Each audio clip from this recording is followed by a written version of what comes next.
Hello, hello everyone. Thank you all so much for coming and joining us here today. This truly is an inspiring day. I'm a little bit stressed about this, but you know, with expectations at Gallaudet University, we always have a warm welcome. Today's an important day to recognize, as it's Gallaudet's Charter Day. In April 8, 1964, Gallaudet University was founded by Abraham Lincoln, and the Gallaudet Charter was signed. I'm sorry, I know someone can't see me in the back. On April 8th, yes, thank you for asking for clarification. I know we're 1 week ahead of the schedule. If we could take a time machine and go back, we would.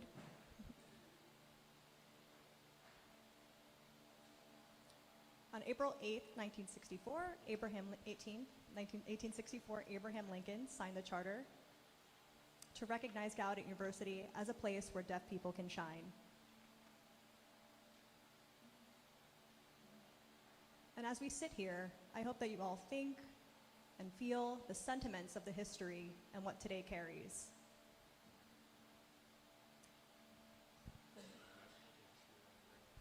Especially with the history that's exemplified around the room.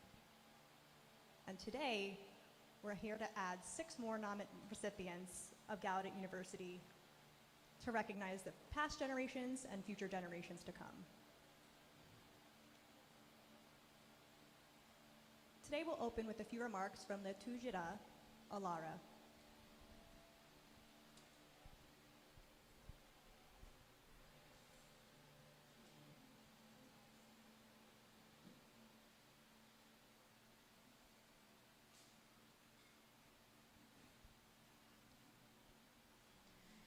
Hello, everyone. How is everyone feeling today? I am so excited that we are all gathered here for this amazing morning. So first, let me welcome you to this event. Really, the purpose of this event is to recognize and celebrate each and every one of our recipients and honorees for their contributions to the deaf community and the impact that they've made.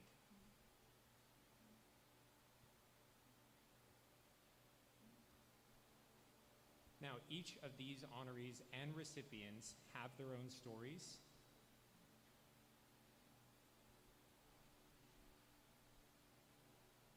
And also have their own purpose and drive for their action and the impacts that they've made in the deaf community. Now, their contributions have made such a difference and impact in our community for the better. These honorees and recipients are people that we want to learn more from today. We want to hear their stories and where they come from, as well as celebrate the impacts that they've individually made.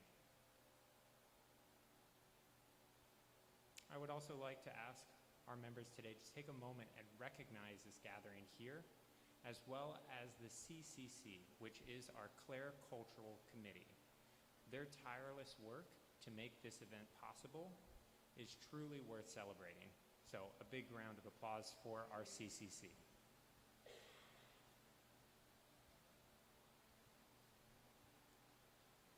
Now, the Clare Cultural Community has worked very closely with the GUAA. Our board has been working together for the last 3 years, and we really appreciate and celebrate that collaboration. Now, through that 3 years, we've seen a lot of changes. All of them have been for the better. We also want to thank them for their dedication and their hard work.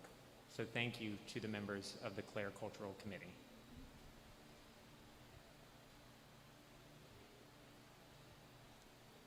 Now, lastly, I would like to recognize the directors of the Gallaudet University Alumni Association, as we celebrate all of our recipients and honorees today. So a big hand for the directors of the board of the Gallaudet Alumni Association. Thank you.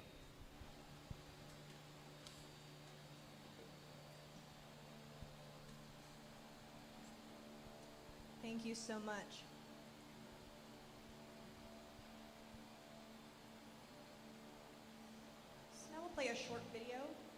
from Gabby Davis. If I could have your attention on the screens here. Hello, everyone. My name is Gabrielle Davis, and I am the Clare Cultural Committee, or CCC, Executive Chair. We are so excited to see all of you here for this day. We are celebrating 3 amazing CCC award recipients. These recipients are being recognized for their outstanding contributions in the field and for the deaf community. We want to truly thank our 6 CCC members, as well for their dedication and committed service.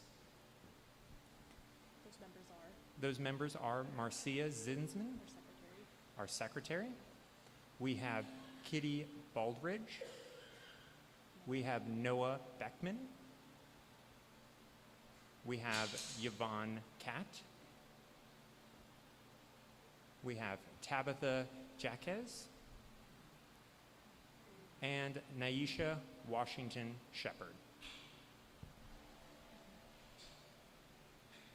And I'm truly sorry that I'm not able to join you in this amazing celebration today. I unfortunately had to go to California to take care of my 2 sisters while they underwent surgery. Now, my involvement with the CCC really began because I love awards and recognition programs. Charter Day is really a celebration of all of these amazing recipients and honorees. I'm always looking forward to and excited to see our recipients.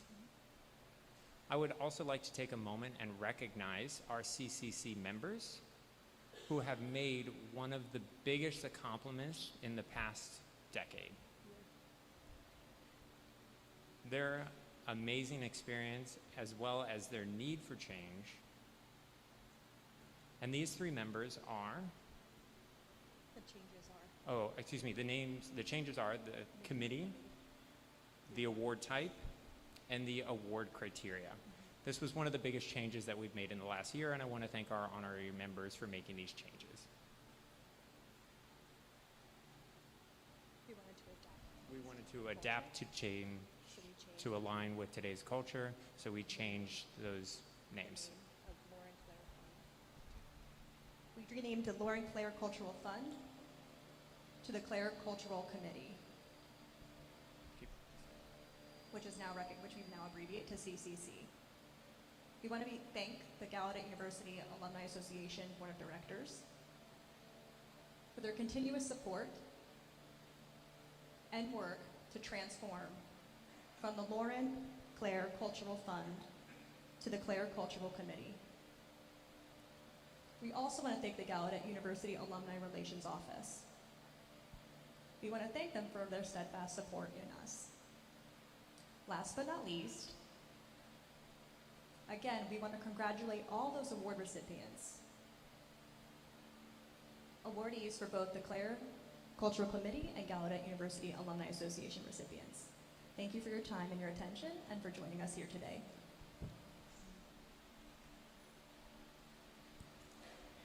Thank you, Gabby, for all of her really nice remarks. Without further ado, I would love to introduce the first recipient for the Clare Cultural Committee Award. And this award is dedicated in regards to advocacy. The recipient of the Advocacy Award is Nancy Leibach Amen. Dr. Nancy Leibach Amen is a native of New York City. She obtained her bachelor's degree in 1993 and her master's degree in 1996. She has a doctorate's degree in biliteracy and reading from the University of Arizona. Nancy started her career at the Arizona State Schools for the Deaf and the Blind. She also held multiple positions there and eventually became assistant superintendent. In 2013, after moving to San Diego, Nancy founded a literacy-based camp for deaf children in Southern California. She then returned to the classroom to become a high school teacher at the San Diego Unified School District. In the summer of 2015, she became California School for the Deaf Riverside Superintendent and has held that position for 6 years before moving into her current position at the California Department of Education as the Director of State Special Schools and Services.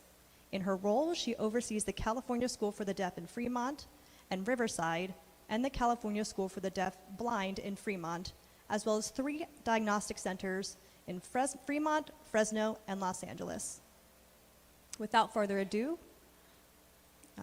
we have a movie from Maureen Mazza to recognize Dr. Nancy Leibach. Amen. Hello, everyone. Today is truly an honor. Today we are honoring Nancy Leibach. Now, she hails from New York and then went to DC and Arizona, and now Dr. Leibach and I Was nominated by Roger Kraft, was nominated by Roger Kraft, the Indiana class of 1990, the Indiana class of 1990, and myself. and myself.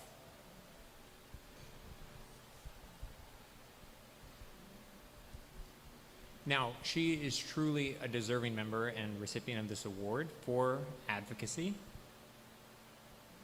I have known her for a very long time, 36 years in fact.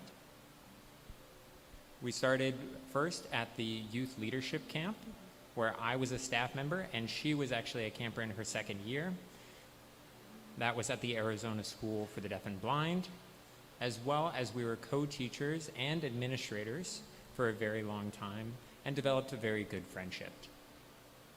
Now, her educational background, she graduated from Gallaudet University in 1993 with a bachelor's degree in government. And in 1996, she received her master's degree in public administration.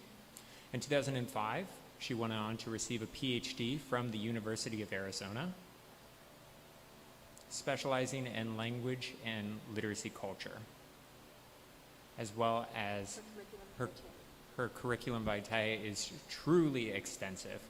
She has so many accomplishments to her name and has worked in so many positions as an educator, a principal, an administrator, both in Arizona and in California, as well as a superintendent. Currently, she's the director at the California Department of Education in Sacramento. She oversees 3 different schools, the California School for the Deaf in Riverside, as well as in Fremont, and the California School for the Deaf in Fremont, as well as 3 assessment centers that are housed all over the state of California. Because of Nancy's positive disposition, she is an example of perseverance and commitment for working with deaf children and advocating for their rights regarding education, as well as equal access, language acquisition, and early age intervention and support. She has wonderful rapport with so many people of all ages and backgrounds, race, and ethnicities. She works with people from all over the nation, and she presents all over the nation to motivate educators and advocate for deaf education. She has a deep and thorough understanding of the impact that educational settings have based on her own prior experience as a child, as a residential school for the deaf, and then going on to a high school that did not provide interpreting services back in the 1970s. She herself is an inspiration to many different professionals, to parents, and to others to continue doing the work on creating more advocacy in CAESD, as well as working with teachers in the California-based organization of NAD. We learned a quote through the Junior There was a quote that we learned that true effective leaders lead from behind. And that's exactly what Nancy does. She's a wonderful leader and advocate at such a variety of levels, at the local, state, national, and global level.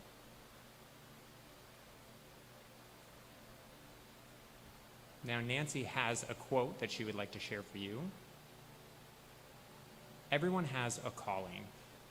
We are all called to do something, and we're called for a reason. You are called to be a leader and to advocate for deaf children, which is you are meant to be. That's something I can't believe. We are involved as students with teachers, with parents, and our communities, and we thank you for your exemplary service throughout the years. We love to have many Nancys out there in the world working with our deaf children. Your family members, your parents, siblings, spouses, and children and friends are incredibly proud of you, Nancy. Congratulations.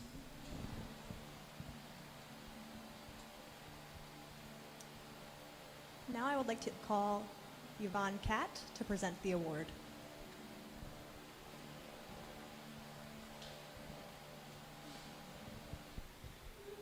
Okay, there we are.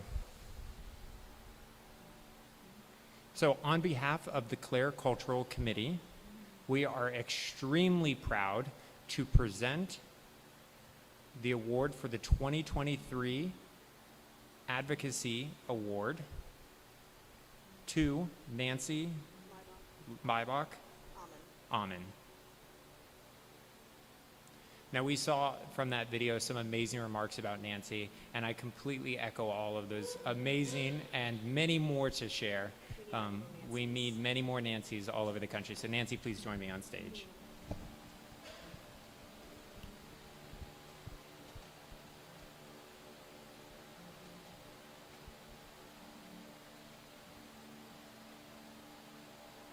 Thank you so much. This is a great honor. I am emotional. Oftentimes I don't like the spotlight, right? I like to spotlight students and always think that students come first. I like to take a more of a backseat type of lead and always feel better when students are spotlighted and succeed. My role many years, across the years, what makes me sleep good at night is ensure that I'm doing the right thing for these students on an everyday basis. I want to thank my life experiences and my lived experiences, which still continue to contribute to have new experiences along the way, because all that has made me or brought me to here who I am and where I am today. Education starts at the moment of birth, and I might be overthinking this one. As a child, and how children perceive the world is inspirational. As I become older, I want children to have the same experiences I had. I see it now, many children do not have access to language, and that is immensely bothersome. I cannot rest until everyone receives full access to language at the earliest age possible.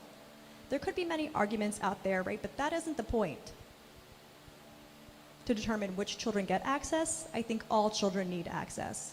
Looking back, and I'm biased, I am, from New York City, and will always be a New Yorker at heart. I could live in California for many years. I didn't move many years ago.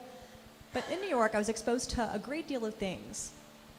Different experiences growing up, different languages, different ways of communicating, different types of people of all ages, ethnicity, and as a Lexington school attendee, I completely embraced that. I also further went to a public school and then moved to another state and took all the experiences with me along the way. In going to different schools, I recognized students who had different limited experiences, and that could have been because of a different environment, because some children did not have opportunities or choices. And along my journey, saw that and recognized that they deserve exactly what I had.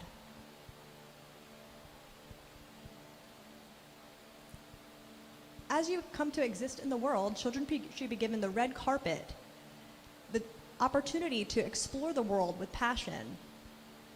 And I emphasize that point specifically. This work is not done. It's just the beginning. I feel like I started this journey only yesterday, but have been in this field for almost 30 years.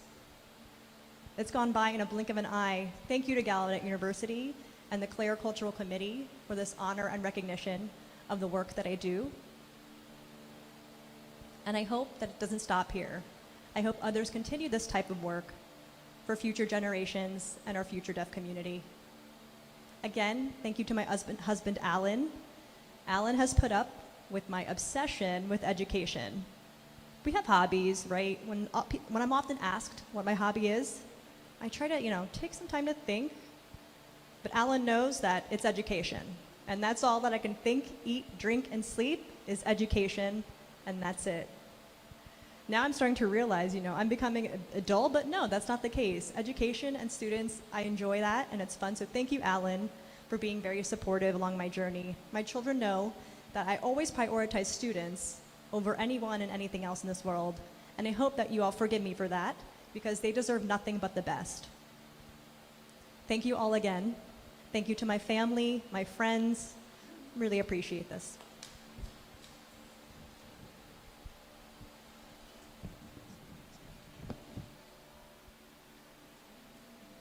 Hold on, Nancy, if we can get you back up here for a photo.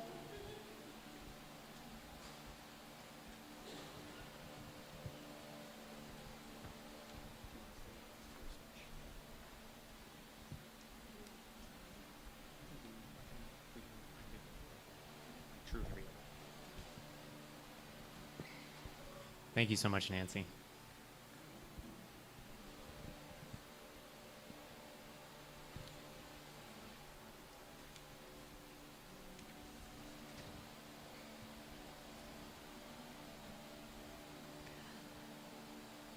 I can echo, right, prioritizing the education of students over anything else, so thank you, Nancy, for that.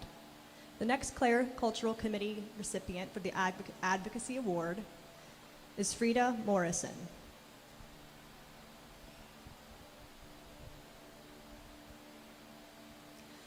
Coming from a deaf family spanning back 4 generations, Frida Morrison graduated from Michigan School for the Deaf.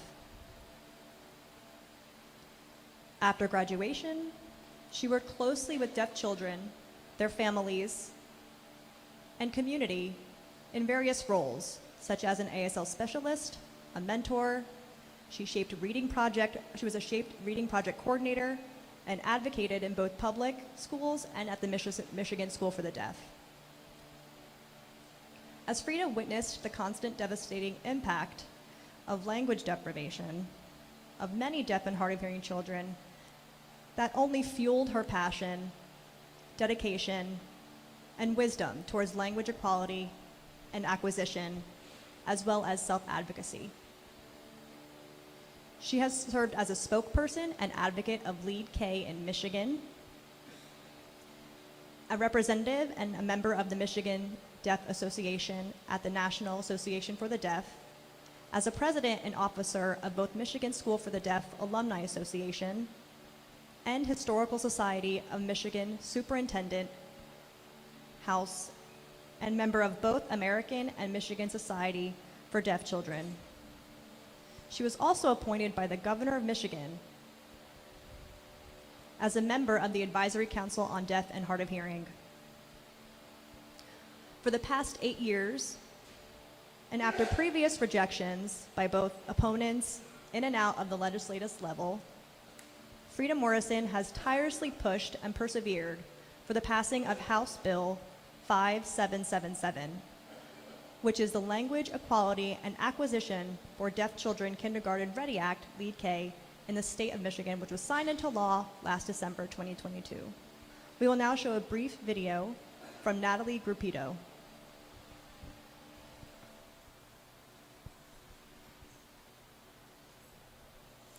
Hello, everyone. My name is Natalie Gruppito. I'm from Michigan. I'm also an alumni of Gallaudet University, class of 90 and 2010. I still receive many emails from Gallaudet, and one of them was looking for nominations of the Advocacy Award. The moment I received that email, I thought of the perfect person who was deserving of this award, and that is Frida.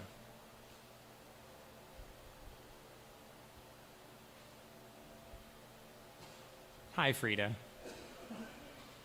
Now, Frida is also an alumni of the Michigan School for the Deaf. She works both in public and deaf schools, as well as being as an ASL specialist. She has impacted so many places all over the states in such a big way. She's also involved in many different organizations and committees serving the deaf community and her deaf children. She is also a representative of the Michigan School for the Deaf. She's the president and officer of the Michigan School for the Deaf Alumni Association.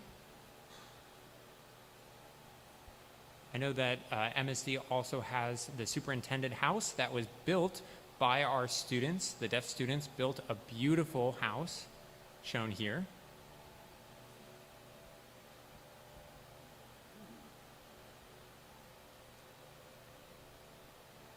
In an effort to preserve deaf history over the years, she also worked as a superintendent and the board of directors. Now, the Michigan government selected her to be on the advisory committee for the deaf and hard of hearing. After retirement, Frida did not stop. Her work continued as she dove into advocacy, specifically for children's language and equality, access and equality. She has spent many, many hours and has driven so many miles spending money out of her own pocket to do this advocacy work. Now, because of her, we were able to pass the Lead K bill, which was HB 5777. Now, Frida is not going to be the first person to tell you congratulations. She'll never say that herself. Many of the legislators blocked that bill for many years and really hurt deaf children as a consequence. Now, Frida did not give up. She continued fighting and persevering to overcome those rejections.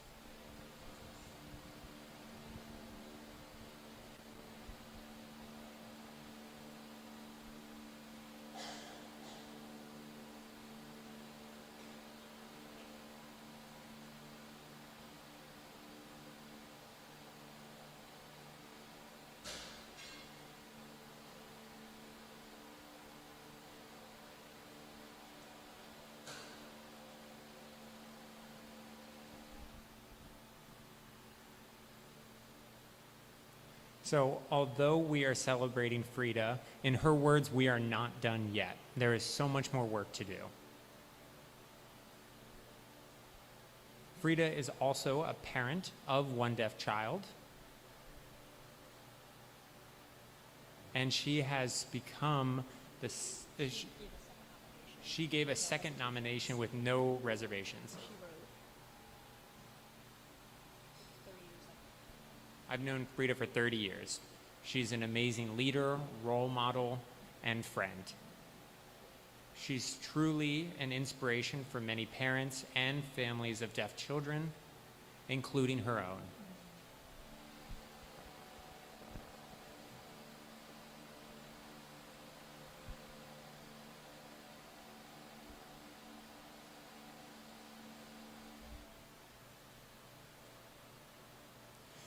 Even though Frida never gives up, she holds my respect for the work that she does. She truly delivers all of herself in her passion to work with deaf children and deaf people including myself, and for that I am grateful and say thank you, Frida. Much love.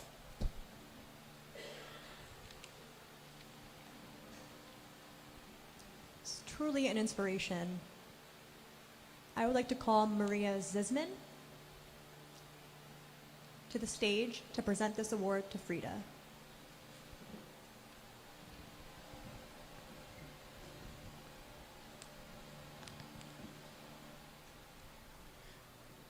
Thank you. Frida, the CCC committee is so thrilled to be awarding you with the Advocacy Award for your outstanding work in the state of Michigan. Please join me on stage.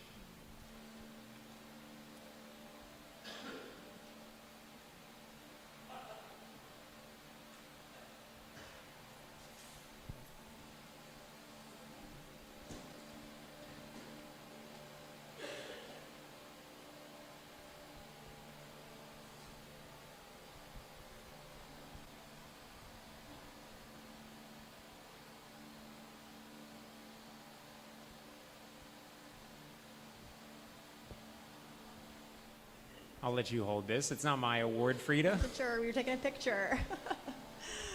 You know I don't like to be the center of attention. All right, let's do it again. I'm not going to be holding this award. This is yours, Frida.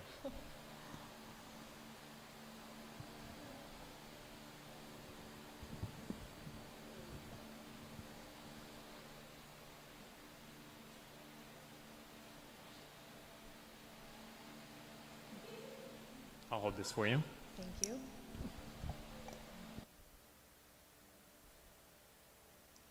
Truly, this is an immense honor for me to be present here today. This was something I've never dreamed of. I'd first like to share a story about when I received an email from the Gallaudet University admissions alumni and the Clare Cultural Committee to congratulate me for this award. Immediately, I read it, the first few words, and completely ignored it. I never considered myself an alumni. I took some time, but that email stuck in my mind. I didn't read the entirety of the email, so I took some time, went back to the email, and read it its entirety. So I recognized it didn't have to be an alumni to receive this award, which gave me a sense of relief. Again, this is a very immense honor. In sharing my story, as it was mentioned, I do come from a few generations of deaf families. I would see my parents and their friends often get together, and was always intrigued by their conversations. Through their conversations, I learned to advocate for my rights and consider how important this was. As I went to school in the 1960s, I attended an oral school, and I had several deaf friends, and one deaf friend who'd often challenge me. In the classroom, if a student didn't understand something, they often asked me to explain it to them. And the teacher didn't take any time to reprimand me because my parents were deaf. The other deaf students in the class, the teacher would reprimand, which was an interesting point of view. I didn't reflect back on this until many years later. I went to the Michigan School for the Deaf, and as a sophomore, I asked my parents that I wanted to go to school with all my friends. I have two older siblings at the time who also wanted to attend that school. And our local school often denied that request.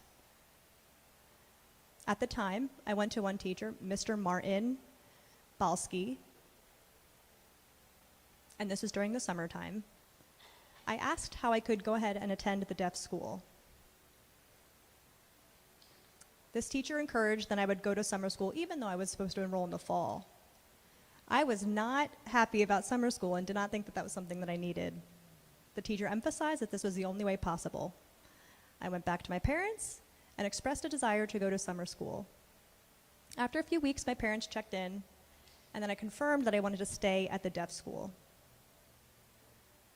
My parents at the time wrote a local board of education, wrote a letter to the school of local board education, and that letter was denied. I then stood firm in wanting to stay home at school. I'd rather face a truant officer than go back to the hearing public school. We wrote again, the school board again, and then was accepted, and I was able to go to the deaf school. Here I came across my identity, and I was taught on how to stand up, and speak for myself. That was the turning key to my journey of advocacy. I graduated, worked in various roles, got married, had children, and had 3 deaf sons. In that, looking back, I tried to kind of replicate my own experience. Based simultaneous communication, which was better at the time. And as they grow up, I would recognize their actions, which mirrored mine. Other students would often ask them for clarifications. And my perspective was they needed to look forward and needed more of a challenge. We wrote to the local school board again and wanted them to change schools. And as they grew up, I was looking for employment, and I went to the local simultaneous communication program nearby, and I wanted to be a para-educator, similar to a teacher's aide. In my experience there, I was taken aback by the language and education of the students there. Rebecca Kalman had a daughter at the time, Tori, who approached me and asked that I'd teach their child American Sign Language. From a hearing family, I took that with a grain of salt, thought about it some more, and thought about what I should teach the children. We learned through play, right? And as they learned, or in my journey in this, other parents came and expressed the same desire, that I teach their children. Working as a para-educator and teaching, I know I had to create lesson plans, and I didn't have the time to do so. The parents then, as a group, approached a special education supervisor, and that's when I became an ASL specialist. At that time, that was a new role. I would go to various trainings and workshops and learn as much as I can of what other schools were curriculums, what they were teaching, and how. I would use pieces of that and teach all these children.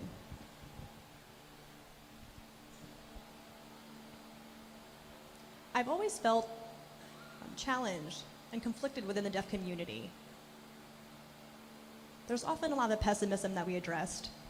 And with that, I approach it with a do-it attitude. I'm tired of the rigmarole of the complaints. And in that, was told that with legislation I could make change. Now, I'm not a politician, not strongly in front of government, but was told that that was the only way to make some change. Along my journey, started to then attend the Capitol, and one person who actually advocated for me and consulted a lot was Jermaine Johnson. And that was a person who started to introduce me to the political realm in terms of how we talk about the deaf community, their rights, and the services that they need. And I thought politicians was more at an advanced level, but in that, didn't realize how easy it was to identify exactly what we needed from the deaf community. We would create different coffee chats to meet with legislation. At the time, we started to see some impact. We started to consider a bill, and that's when Lead K got involved. Looking at California, they were first to establish Lead K, and at the time, I was a bit jealous that this existed in California but not Michigan. Parents needed more resources and more focus on American Sign Language to hold us equal to English. That's when I came to Gallaudet University for the CAPER training as a stenographer, one of my teachers. I brought all that knowledge home and was able to apply this in my location with a bilingual approach.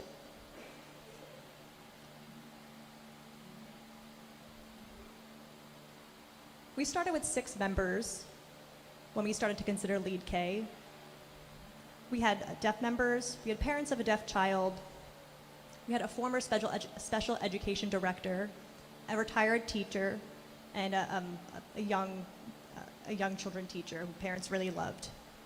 We also pulled on board 2 youth, deaf leadership women, and with this group started some momentum. We looked at the LEAD K bill that was applied in California and realized that communities, the deaf community, parents who had deaf and hard of hearing children, rely heavily on English. They were enraged by the bill, and it was rejected. The second bill with legislation representation was to meet the both groups that came halfway.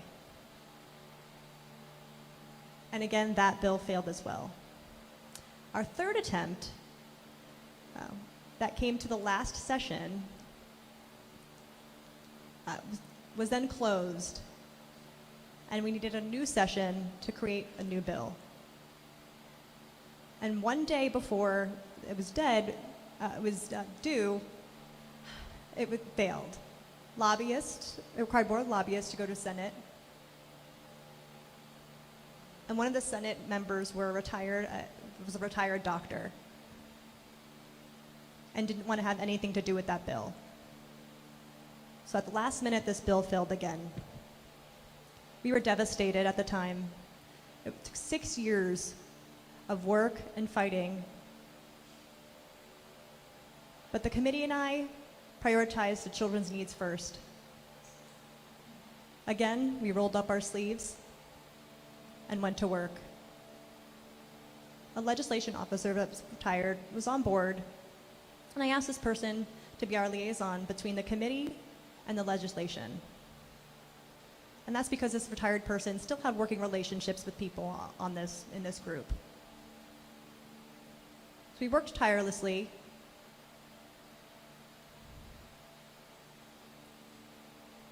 And the group that opposed us, we wanted to have a meeting with, and this was from Alexandra Graham Bell in the Chamber of Michigan. We met with legislation that was on board for this bill. And in discussion, they wanted spoken language instead of English. They felt like this was an important recognition and important to include on the bill. But listen and spoken language is part of communication, is a communication mode, not the language you use, which would be English. And English is already present on the bill. And the communication mode would be English, was also within that bill as well.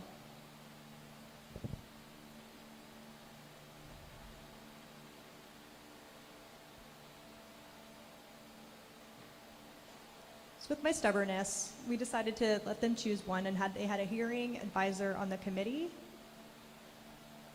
And this was an audiologist, or with one of these requirements, we said the audiologist should know American Sign Language. And be fluent. So regardless of where the student comes from as far as having a cochlear implant or a deaf family, they had to have a signing fluent audiologist. So that was something that we wanted noted on the bill. And if that wasn't something that was going to be included in the bill, that we were going to have to start over. So we continued moving forward on the bill, and it was during the middle of an election year, which meant that the bill wasn't addressed until the fall. And finally, in November, they were presented with the bill, and it was passed easily. And we were so happy that that bill passed. Like they said, it is not over. We need to continue looking at how they choose advisors for the committee. We need to be very vigilant about how they move forward with the bill, and also how they decide on assessments. I mean, we really need to stay on top of it, because the work is not done. Because these assessments are going to be sent out to all the different schools, and who is going to be the administrator on them, who is the proctor for it. And there's a lot of things that we need to consider. So we have not released this bill yet, even though it has passed. I know a lot of deaf people were very excited about the passing of this bill, but for us, the members of the committee and the team that worked on it tirelessly, we are continuing to monitor it, and it may not always survive. So we need to continue working on teamwork. It is not just one member alone. It takes all of us to make this succeed. So I thank you to my friends, my families, and especially my husband, Mike, for putting up with me and not giving up, as I, borrowed the car quite often to be able to go to these 2-hour meetings. I mean, it was 2 hours from my home to go to the legislator's office, and I would have to run from meeting to meeting all of the time. But the important thing was focusing on the children, especially the parents of deaf and hard of hearing children. They need to know about this bill and these resources.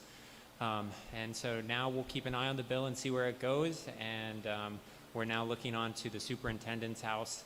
We're focusing on the renovation of that, getting more and more recognition in the house, especially the communities around it. So that is our next challenge. That's the next thing we're going to be diving into.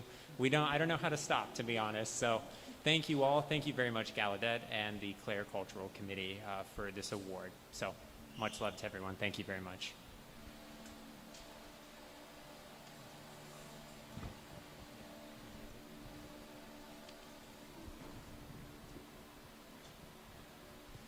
Thank you so much.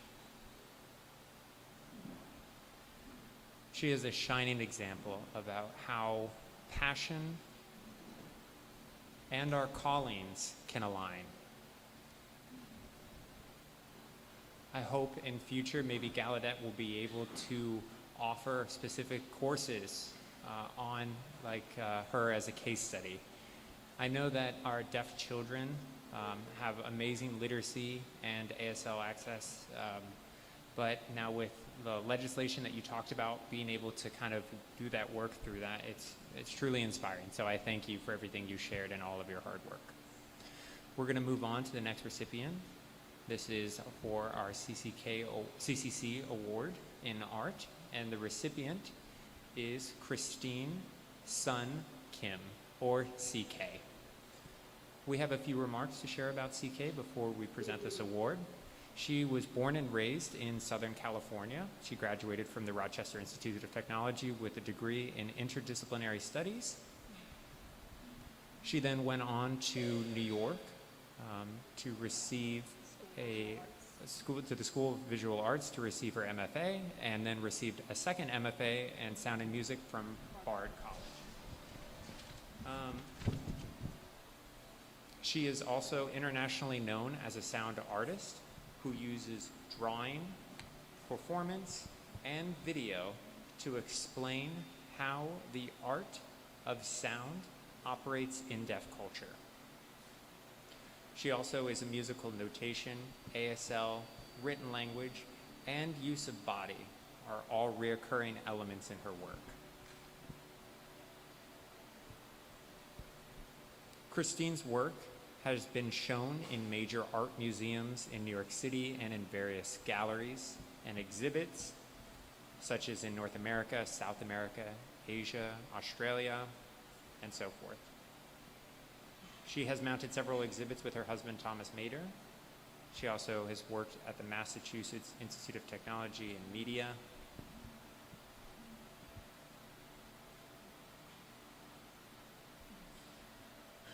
As I mentioned, she has mounted some exhibits with her husband, Thomas Mader, and has worked with the Institute of Technology in Media. She was selected as a TED Fellow in both 2013 and 2015 as a director for the MIT Media Lab in 2014, and then in 2020 received a Ford Foundation Disability Future Fellow. And then she performed at the Super Bowl last year, the Foundation Prince Pierre de Monco Award. She was the recipient of, and the International Prize of Contemporary Art. She was also named the 2021-2022 Distinguished Alumni Award in her undergraduate alma mater, RIT. We have two short videos to show you, the first of whom is from Melissa Dingst. Congratulations, Christine. I am incredibly thrilled and proud of you. I've known Christine for quite some time. We grew up together, and I've known Christine, see her journey from day one. As a young girl, Christine was very innovative and outgoing. She had a big zest to explore life and was always curious. We lived as roommates in New York City, and I saw her interest and with art. And at the time, you probably want to call, call her what we call a starving artist. She collected materials from the street. She would collect crates and yarn, leftovers paint, and would use these materials to create very abstract works of art. Abstract, yet still very intriguing. Now, people are paying her to fly all around the world to do art. It really Christine has just come such a long way, and I'm so proud of her. Her artwork really inspires a lot of good, thoughtful conversations, especially with her perspective on the deaf experience in regards to sound. It's often ironic, right? Deaf people and sound don't seem like a duet that goes together, but Christine makes that work and adds a special perspective and flair that makes us take some time to do some self-reflective work. A memory that comes to mind in regards to Christine's work was when I attended a museum with my sister-in-law. My sister-in-law and I both have different upbringings, where I was born into a deaf family and went to a public school, and my sister-in-law went to deaf schools. In that exhibit, we saw Christine's art and journey, and that sparked a lot of various types of conversation. I made one of the greatest conversations between my sister-in-law and I. I can't think of no one else that deserves this award more than Christine. As an Asian deaf woman who's really gone far beyond for her deaf community, she exemplifies that deaf people can do this too. I can't think of anyone more deserving for Christine for this award this year. So congratulations, Christine. I look forward to seeing more from you and looking at the impact that you make all over the world. Thank you for those remarks. The second video we have is from Tate Tullier, who is a photographer. Hello. My name is Tate Tullier. I am thrilled to be here to share a few remarks about my amazing, talented, creative, genius of a friend, Christine Sun Kim, CK. I've always enjoyed Christine's company. She's always been a wonderful friend and has always been a person that challenged my thinking. And I know Christine does that for many others, whether you know her personally or not. She does this through her art. The way she brings up questions about what does sound mean, she, as a deaf person, has her own take on it. I remember one time Christine said, hearing people don't own sound. And that's something that stuck with me. And that always stuck in my head. I can definitely see through all of her interviews, all of her gallery shows, all of the museum exhibits, with the Queen's Museum,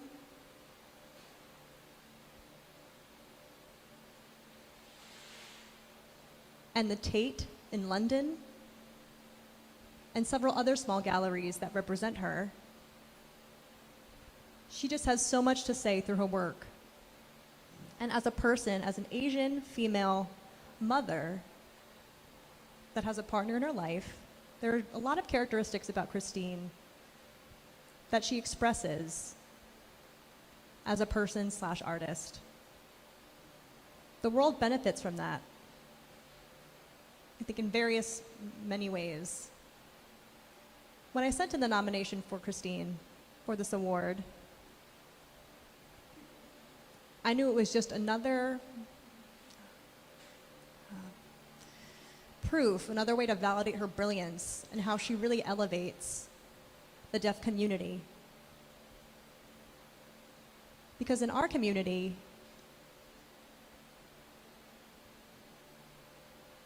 a lot of us can face barriers for what society tells us we can do and be. She is a role model for many future generations, someone to look up to, and someone that exemplifies that you can break those barriers.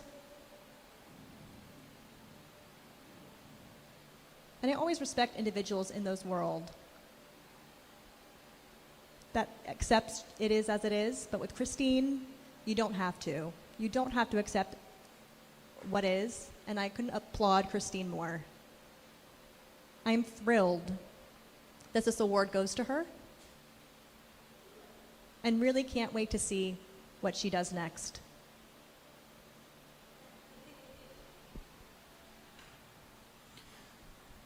Thank you. I would now like to call Rebecca, interpreter. Rebecca to come on stage to present this award. Unfortunately, Christine has a very busy schedule, and she is currently in Korea. So I'm going to play the short video that we have from Christine first. If you wouldn't mind coming on stage with me.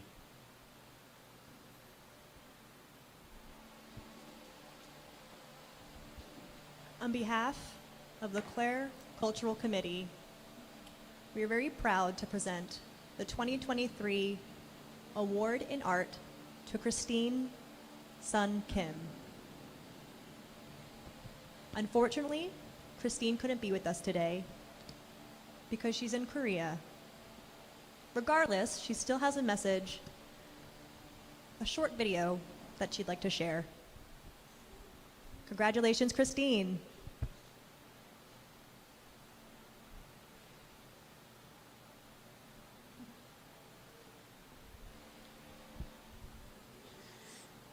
Hello, everyone. I'm truly honored for this recognition in my work by Gallaudet University's Alumni Association, as well as the Clare Cultural Committee.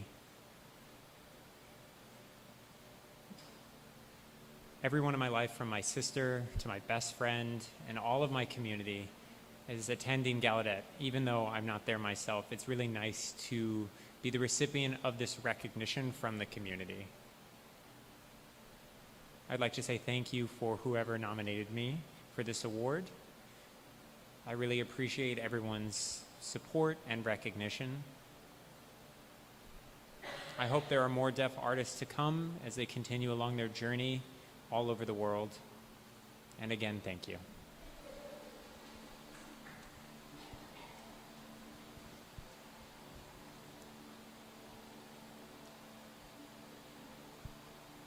Next award is the Gallaudet University Alumni Association Social Justice Award in honor of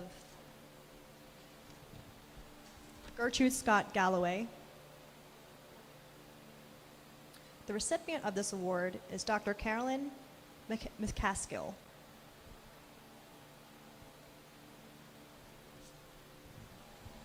A native of Mobile, Alabama, and a graduate of the Alabama School for the Deaf and Blind. In 1977, she completed a BA degree in psychology with a minor in social work and a master's degree in counseling for the deaf. And that was both here at Gallaudet University. In 2005, Dr. McCaskill received her PhD in special education and administration from Gallaudet University. Dr. McCaskill has held several positions as a residence and high school counselor from 1979 to 1996 at the Model Secondary School for the Deaf, and was also a counselor at the Houston Community College System. She was also a career counselor at the Gallaudet University and coordinator of minority achievement and multicultural program for pre-college programs at Gallaudet University. Currently, she is a professor in the ASL and Deaf Studies Department, and she's the founding director of the Center for Black Deaf Studies. Dr. McCaskill is world-renowned for her decades of pioneering work to bring recognition to Black American Sign Language. She co-authored a book that was published in 2011 called The Hidden Treasure of Black ASL. This book explores the evolution of ASL within the Black community. Dr. McCaskill has conducted numerous seminars and workshops related to multicultural issues in the deaf community and Black deaf history community, as well as culture. She also has been interviewed by several of the nation's largest media outlets, including the Washington Post and Good Morning America. In 2013, Dr. McCaskill received the Deaf Humanitarian Award from the National Action Network.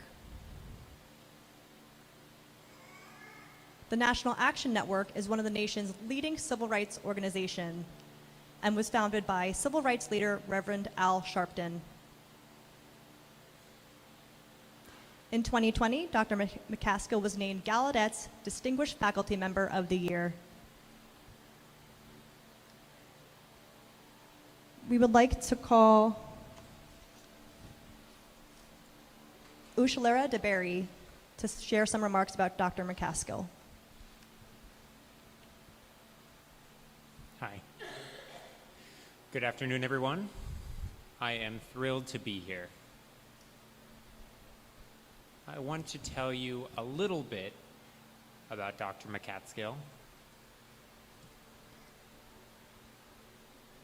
As a member of our Gallaudet community and a former student and employee, as well as alumni, I have had numerous opportunity to work with Dr. Carolyn McCaskill.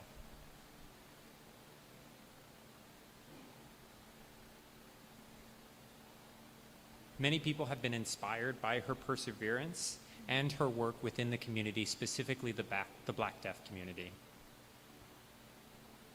as she continues to share her stories.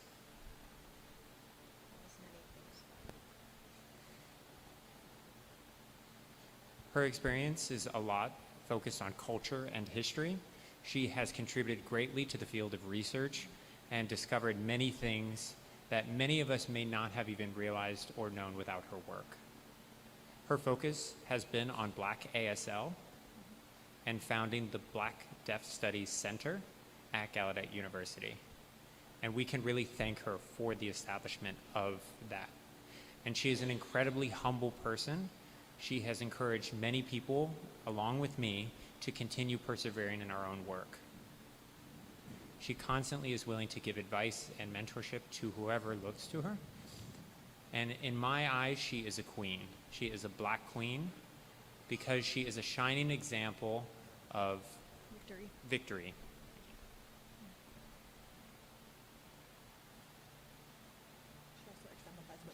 She also brings to our community sisterhood and is an exemplify of that.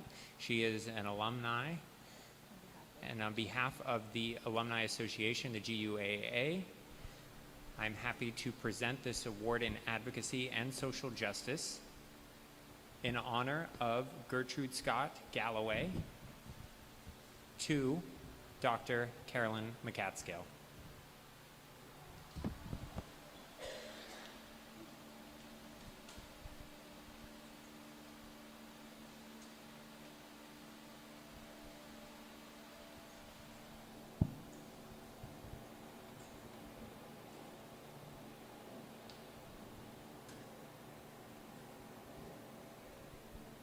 What a surprise. I'm so proud of you. Thank you. I'll hold your award. Hello, everyone. Good afternoon. This is truly an honor to be here, especially on a Saturday. Saturdays, we like to take our weekends, make the most of them, and hang out messily, take the day to clean. But when I received this email from Rebecca, where's Rebecca? Yeah, there she is.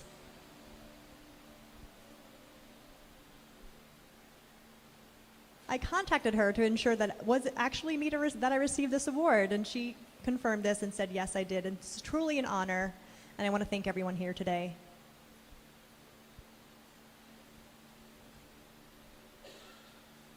Looking back, I'm incredibly grateful and blessed.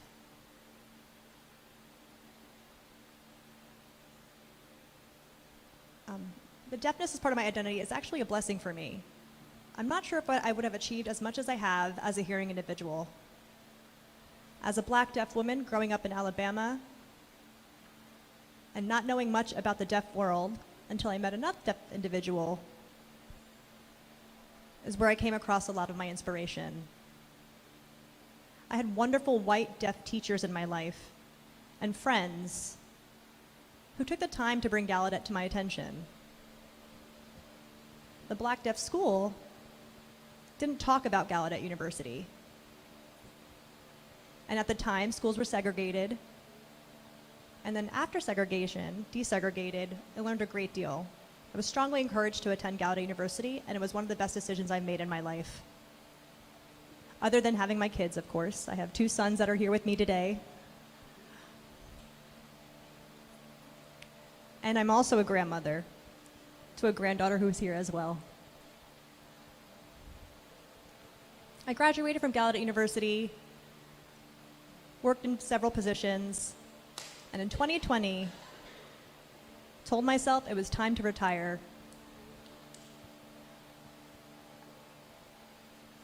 I completed the paperwork necessary and thought my work was done until I had a wonderful conversation with President Bobby Cordano.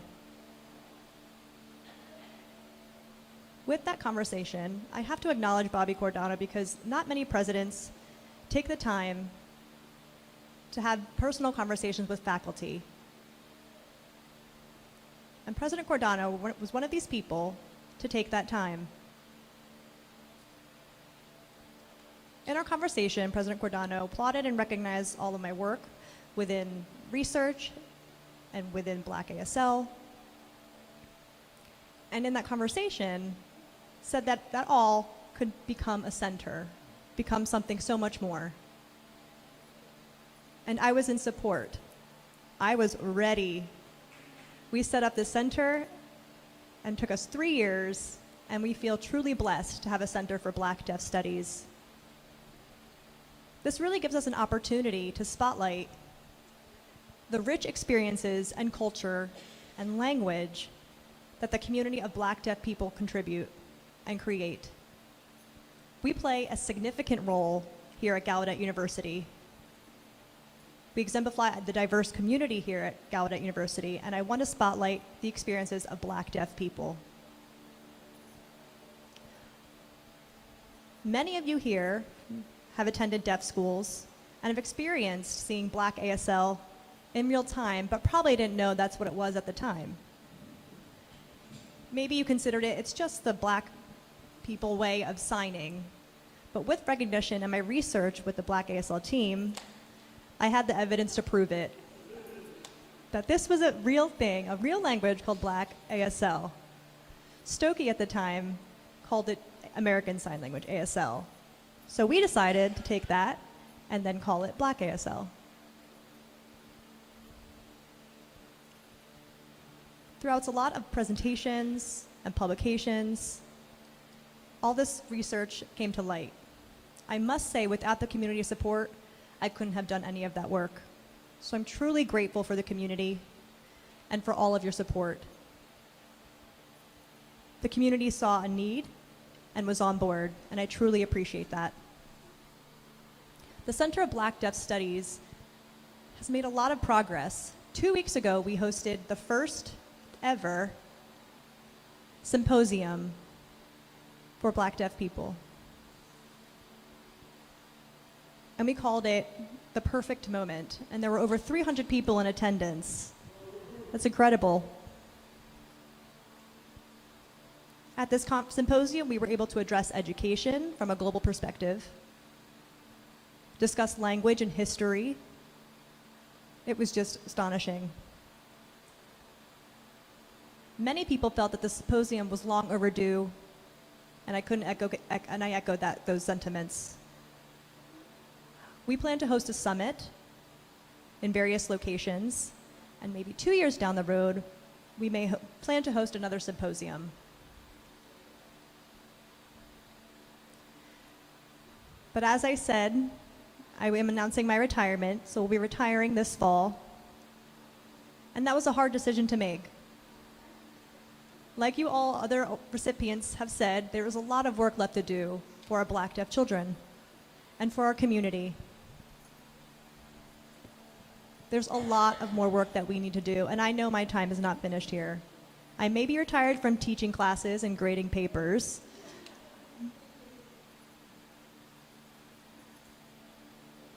but I know that my involvement in the community will remain. I know my sons have run out of patience and want me to truly retire, and always question if that's the case. And I don't know what it actually really means to retire. I don't know if I exemplify that, but I do know at some point, right, I've communicated that officially to HR, but no, my work will continue will continue as an alumni of Gallaudet University. I'm really thankful for what Gallaudet University has given to me, so I know it's time to give back within my time and my service. Thank you all. Thank you so, so much. I really appreciate it. Your recognition is important to me, and congratulations to all those other award recipients.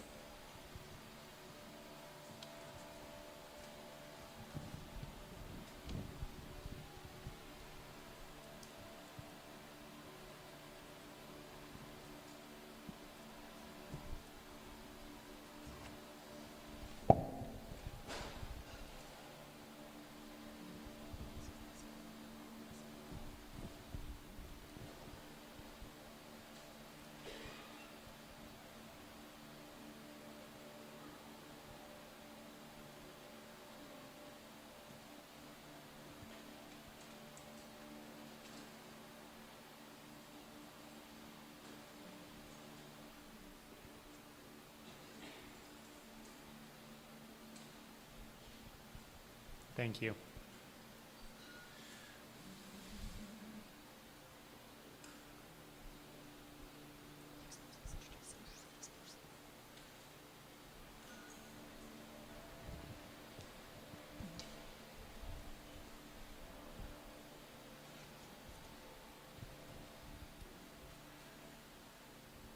Truly, thank you, Dr. McCaskill, for your help in broadening our understanding and appreciation for Black ASL in the intricacies of language and how we understand our own experience.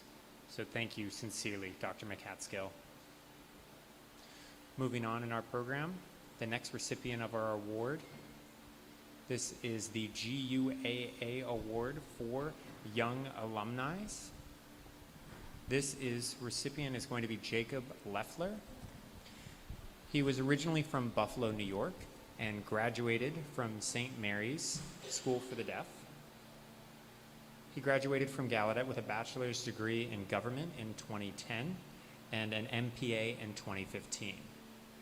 Currently, he is a legislative program specialist with the U.S. Agency for International Development, or USAID. As a resident of Baltimore, Maryland, he and others have founded the Baltimore City Association for the Deaf, or BCAD, to help become more formally involved with the city's decision-making and impact it has on the deaf community, including affordable housing and public safety. He also led the BCAD's push for open captioning in movie theaters. Jacob is also involved with the Maryland Association for the Deaf as their secretary and plays an integral role in the push for the state's license for interpreters. Jacob is also involved with the Deaf in Government and is a current board member of the National Association for the Deaf as a Region 1 representative. Jacob's dedication has been recognized by the Maryland's Governor's Office of the Deaf and Hard of Hearing, and last year, the Maryland General Assembly recognized his advocacy work with an official citation.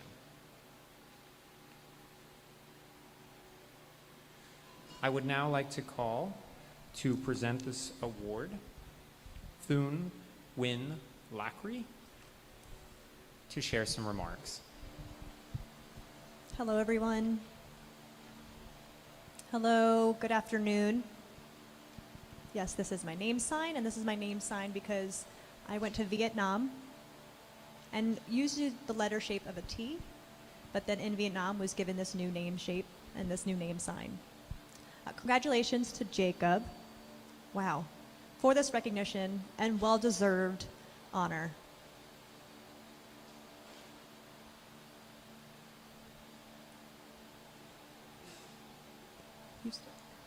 He used to be an advisor for the Asian Pacific Island Association.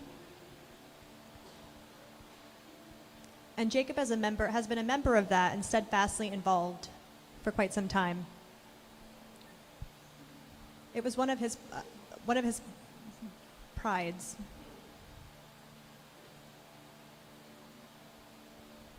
One of the proudest moments was going to the Democratic National Convention and learning a lot about the democracy procedure and the democratic procedure. That was one of his proudest moments. He decided he wanted to become a politician and get involved in advocacy for our communities. Jacob also realized his community work was at a time of great challenge and continued his involvement as a vocation. Jacob has continued to be involved in the AAPI community, working on representation as a representative on the student body government here on campus as a student, and has proved his dedication and hard work tirelessly. He's a team player, as well as he is very social. He is somebody who is always within the community and is always very outspoken. He always is willing to lend a hand to anyone who may need help without thinking twice about it. He's an incredibly thoughtful person, and we appreciate the contribution that he has made and will continue to make for us. I'd like to say congratulations on this. So congratulations, Jacob. Now, on behalf of the GUAA Board of Directors, we are proud to be here today and presenting this award for the 2023 Outstanding Young Alumni Award to Jacob Leffler.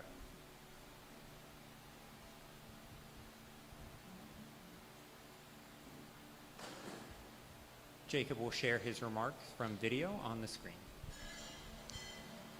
I am incredibly honored and humbled to receive the GUAA Young Outstanding Alumnus Award. I regret not being able to be here in person today. I'm currently in the state of Montana with the National Association for the Deaf at our board meeting to continue to support and identify the needs of the deaf community. Over the course of my life, I've recognized that it's important that I give back, and give back in various ways. And advocacy is one way to ensure that future generations have a better life than I did, to ensure that they have equal access in this world. I want to thank several people. First is my family, my friends, teachers, colleagues, and others in my life who believed in me and who have stood by my side on my advocacy journey. I want to thank my mother, who knew that I was ready to make an impact and shape this world. I was born prematurely, and my mom knew that I was born into this world ready to go. To advocate for our rights and serve the community on a local, state, and national level is a passion of mine. This is what continues to drive and motivate me. This work never stops until we see a truly equal world that's equal and accessible for all. It's important to remain in contact with legislation and government officials. Communicate that we exist, and we're here to work with them and to advocate for the deaf community and its needs. And we can do this, you can do this by joining me on my advocacy journey.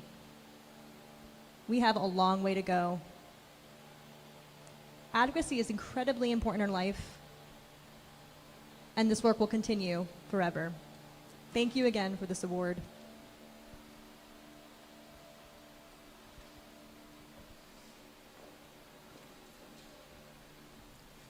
Thank you so much. We're going to move on to our next and final award. This is the GUAA Service to Others Award in honor of Pauline Polly Peikoff. The recipient of this award is Marcia Zisman.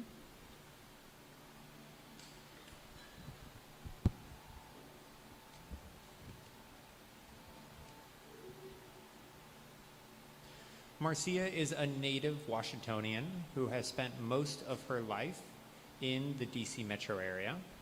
She received a bachelor's degree from Gallaudet University in 1980 and then continued on to a master's degree from McDaniel College in 1982. After realizing that teaching wasn't what she wanted to do, she ended up working in the federal government. After a 30-plus year career, she retired in 2017. Following the admirable examples set by her parents, Izzy and Jean,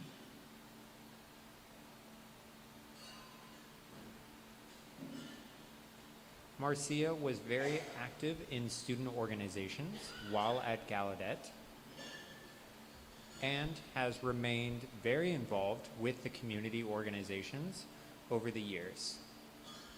She has served in various capacities, both in local and national organizations, including the Washington Society for Jewish Deaf, the National Organization of Phi Zeta, Kappa Zeta sorority, and the Deaf Seniors of American. She also was at the Maryland School for the Deaf Board of Trustees and a GUAA member of the Clare Cultural Committee. She has volunteered at the Office of Alumni Relations numerous times. Marcia was heavily involved with the success of fundraising projects, which include a significant donation to the Abused Deaf Women's Advocacy Services called A Place of Our Own.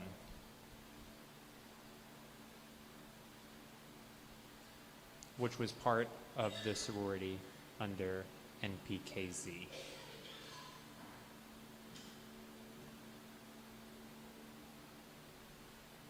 Now, to share some remarks about her, we welcome Bob Weinstock. Good afternoon. First, I want to congratulate all the recipients today. Congratulations to all of you. It is my great pleasure to present our Service to Others Award to Marcia Zisman.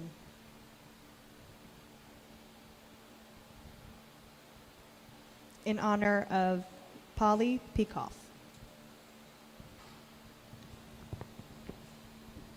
I've known Marcia for many, many years and have seen her activity in various capacities in the community. She truly has set the standard and set the bar incredibly high. I have known Marcia for quite some time. I wrote this number down but decided not to disclose this. But have known Marcia for quite some time. I was a senior at Gallaudet University and Marcia was a freshman. Soon after we met, I met her lovely parents and learned that her father and I were born in the same hospital in Atlantic City, New Jersey. What a wonderful connection.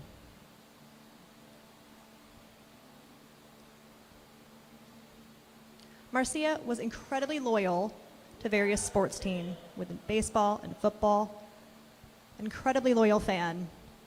Regardless of the team's performance, she remained loyal. And that loyalty is what makes Marcia special.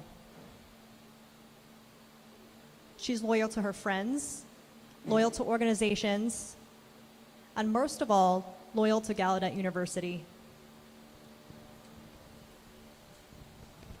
She continuously volunteers and asks for nothing in return. This is the hallmark of a volunteer.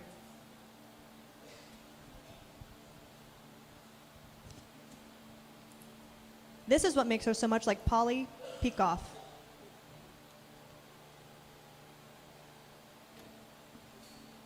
And this is why she is this year's recipient of Service to Others Award. Congratulations, Marcia. We celebrate with you today.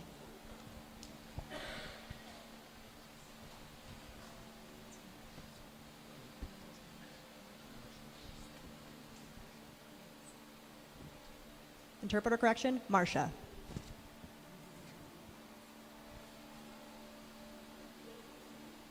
Do you mind moving over just a little?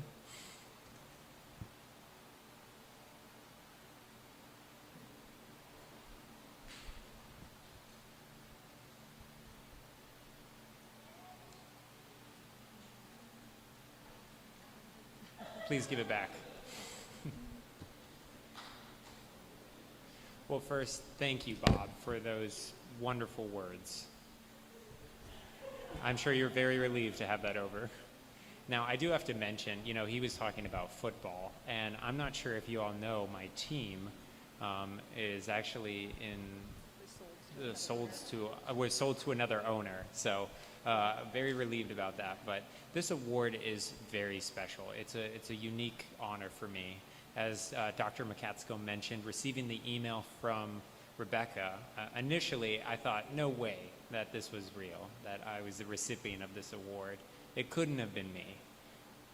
And really, I enjoy volunteering. It definitely is nice to give back to our community.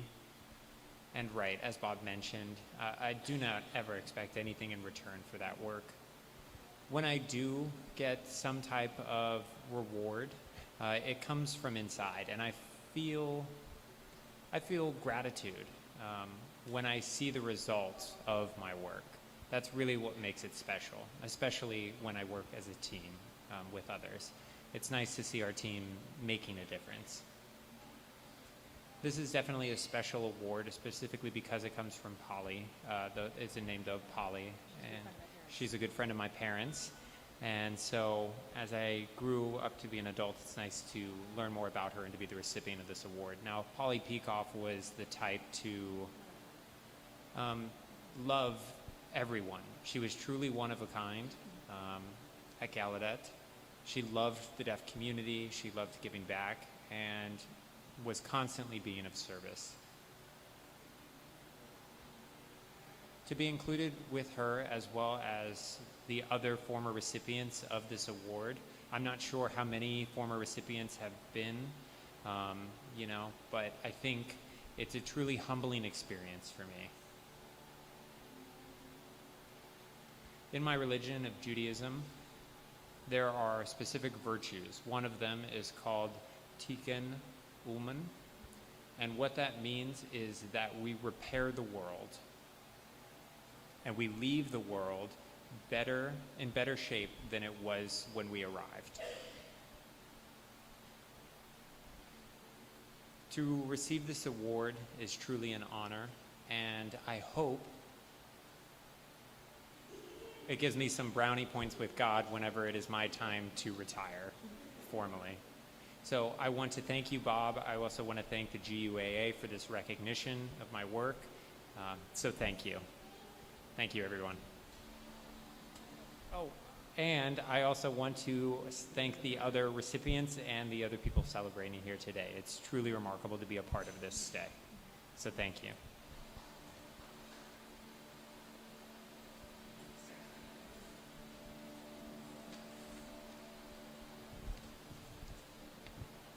Thank you so much. Congratulations.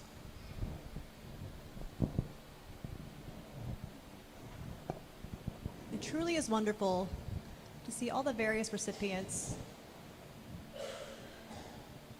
and their exemplary passion for service and educating and knowledge.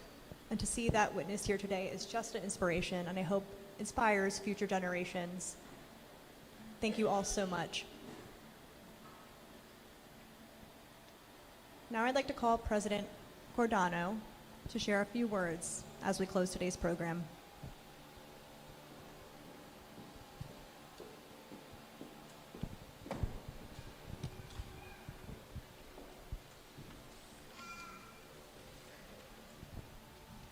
Well, good afternoon, everyone. I think there's no other place that I would rather be than right here this afternoon with all of you. You know, first, I just wanted to mention and acknowledge the recipients of this afternoon: Nancy Lai McAmmon, Frida Wolfman Morrison, Christine Sun Kim, Dr. Carolyn McCaskill, Jacob Leffer, and Marcia Zinsman. Congratulations to all of you. I have to say, I think you've inspired all of us who are gathered here in the room today, every single one of us. Through hearing your stories that speak to your efforts and your contributions to our community is amazing. I also want to recognize the GUAA board, and I'd like to ask them to stand to be recognized at this point. Anyone who's a member of the GUAA board, please stand. You may not all be here with us today. Some are traveling. I want to take this opportunity to thank you for your service. Your service to Gallaudet and support to Gallaudet, bringing recognition to deaf leaders as you had, also contributes to our community, and that's what's made today possible. So thank you for your work and your efforts. To the Clare Center community, I'd like to ask members of that committee to please stand. The CCC members, please stand so we can recognize you as well. Thank you as well for your service and all the work that you're doing to gather information, evaluate all of the potential awardees, and then to actually bring the award ceremony together as you have today. As president of Gallaudet University, this is one of the most proudest moments for me, because I recognize this takes the work of many, not one single person, but the work of many to pull this off. The awards this afternoon all talked about people working together in teams, serving community efforts together. So it's not in isolation that we do this work, but together as a team. The tide of our community is rising and making us stronger day by day. In receiving these awards today, you are further strengthening our community, strengthening that tide, and allowing our future to be brighter. It's through your efforts that we'll be able to have an impact on future generations, for the children of the future generations, and further strengthen our community as time goes. As I was sitting watching all that was said about each of you today, I can see the impact you have made that will continue to be made. I want to thank you, and for everyone who is here in the room today, thank you as well for contributions you have made to this event and for making the world a better place. Repairing the world, as was said earlier, to make it stronger. And that's exactly why we're here today on a Saturday afternoon together. As I close today, I'd like to share some reflections on today's event. This is an annual event on April 8th, as the day that Abraham Lincoln signed the charter for Gallaudet University to become into existence. I find it fascinating because I have begun to study a bit. I go to the Library of Congress, and will be going again. I can't tell you how many times I've been there since I became president, but I go to look through materials and look for evidence that might be there as to how Abraham Lincoln scholars over the years have studied Lincoln's legacy. In order to understand, when a scholar in a book talks about Lincoln, I wanted to see if anyone has ever mentioned Lincoln signing the charter for Gallaudet. And I can tell you this, I've not found any mention of this act by Abraham Lincoln happening. So part of my goal over the next while is to bring together some individuals to recognize the liberation that act had on our people because of the founding of Gallaudet University that ensued as a result. April 8th is indeed a very significant day. And I say that because it's on this day that this idea, this notion that deaf people could be awarded degrees, as the charter says, that we have a degree in liberal arts and science that could be awarded through Gallaudet University. Interesting that that's specifically noted in the charter. But it's that idea that deaf people can advance and get degrees in liberal arts and sciences was a radical idea in the world at that time. And look what we have created over the last 159 years as a result of that charter. We have created leaders that you saw today. Many of them are alums of Gallaudet, not all of them, but you have been touched by people here at Gallaudet. You've been touched by the presence that we have here in the world. And we as deaf people know that you belong to Gallaudet, even if you didn't graduate from Gallaudet, because we're one community. Regardless of where you went to college or got your degree, Gallaudet stands for the deaf community, and you are part of that community. So on April 8, 1864, the day that the charter was signed, it created a promise that deaf people would be able to receive degrees in higher education. And over 159 years, we have been doing an awful lot. We have created almost a $3 billion economy of opportunities that creates jobs for deaf people. People who know and use sign language are now able to get career opportunities in business and education, nonprofit sectors and services like interpreting. We have an economy worth $3 billion. And I talked to Tawny, and I think we could think it'd be as high as perhaps $10 billion, because the range is something we're still trying to discern. We don't have the specific number. That what we do know, it's at least $3 billion. Can any of you imagine that Gallaudet University would be the economic engine to create that kind of an economy in this world? Over 159 years we've been able to do this, and that's how long it's took us to do this here in the United States. We are among the wealthiest deaf people in the world as a result. All of us in this world have been touched by Gallaudet in some way. April 8, 1864, as a result, is a very significant day in our history, and we have to continue to remind each other of the significance of that day. That day we were liberated to have the right to be educated, and we know education is the key. Abraham Lincoln talks about the education is the key to the race of the race of life, and we see the awards today signify that you are also part of that race to build better lives, because you've been able to believe in us as deaf people, because Abraham Lincoln believed in us as deaf people, and all of our community, the broader deaf community, benefit as a result of your leadership and your service. So thanks to every single one of you for doing that work, and congratulations to all of you.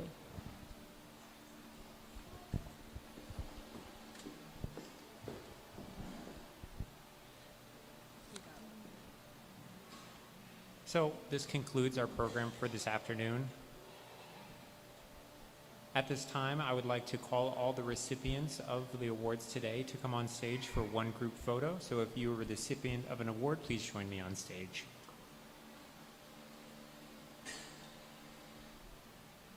Yep, all recipients. And with your awards. Please bring your awards. Any recipients today?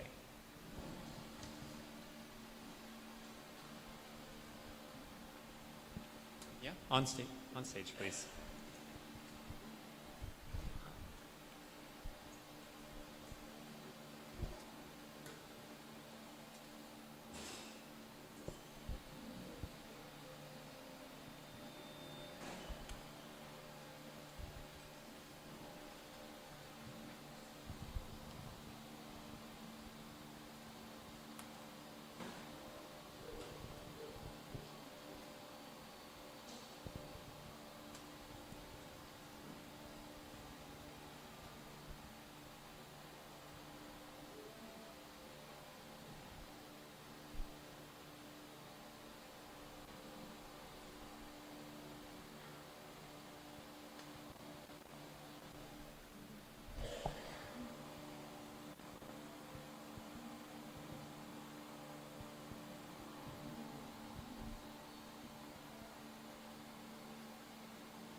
Okay, I think everyone got a photo. Please.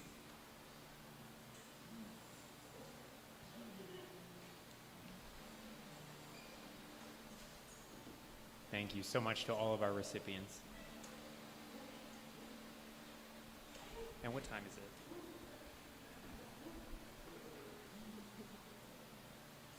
Okay.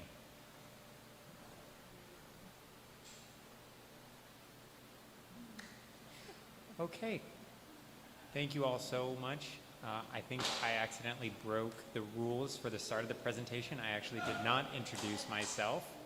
I promised that I wouldn't do it, and then accidentally I did. So my name is Girthy Matter. I'm an alumni of Gallaudet in 2015 in the graduate program. So thank you all for being here. Thank you, President Guardano, for those amazing remarks, for creating an opportunity for us to be in this space and learn together and celebrate our recipients. Part of me is very sad to be leaving Gallaudet and to move on to the greater world. So thank you all for all you do.